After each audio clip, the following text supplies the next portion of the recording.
بسم اللہ الرحمن الرحیم۔ محترم ناظرین، السلام علیکم ورحمۃ اللہ وبرکاتہ۔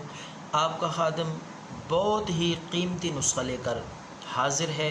یہ نسخہ کمر درد، جوڑوں کے درد، ہڈیوں میں درد رہتا ہو، پٹھوں میں درد رہتا ہو، ہر قسم کے اعصابی، جسمانی اور جوڑوں کے درد کے لیے بہت قیمتی، مجرب، آزمایا ہوا نسخہ ہے۔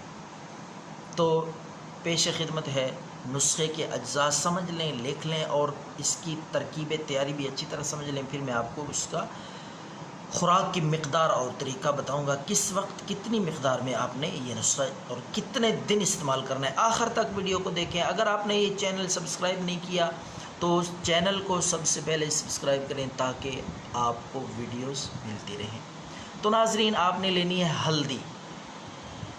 ہلدی کوشش کریں دیسی ہو، گڈی کی ہلدی ہو، گھر پہ تیار کریں۔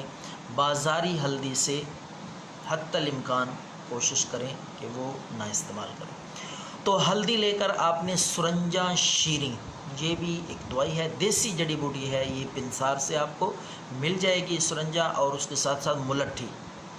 یہ تینوں چیزیں آپ نے برابر وزن میں، برابر مقدار میں، اگر آپ نے ہلدی 50 گرام لی ہے تو 50 گرام ہی سرنجا شیریں اور 50 گرام ہی ملٹھی۔ جتنی مقدار میں آپ رکھنا چاہیں رکھ سکتے ہیں، لیکن تینوں چیزوں کی مقدار اور وزن برابر ہونا چاہیے۔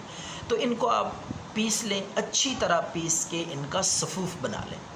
صفوف بنانے کے بعد آپ محفوظ کر لیں۔ اب آتے ہیں اس کی مقدار، خوراک اور کس وقت آپ نے لینی ہے۔ تو ناظرین، 1 چمچ صفوف آپ نے کھانے کے آدھا گھنٹہ بعد آپ نے لینی ہے، دودھ کے ساتھ۔ یاد رکھیں، تازہ دودھ، ابلا ہوا۔ اس کے ساتھ آپ 1 چمچ صبح اور 1 چمچ شام کو کھانے کے آدھا گھنٹہ بعد، یہ چند دن تک استعمال کریں۔ انشاءاللہ جوڑوں کا، کمر کا، پٹھوں کا درد بالکل ٹھیک ہو جائے گا، مکمل افاقہ ہوگا اللہ کے فضل سے۔ تو اللہ آپ کو صحت دے، تو دعا کر دینا۔ اللہ حافظ، اپنا خیال رکھیے گا، والسلام۔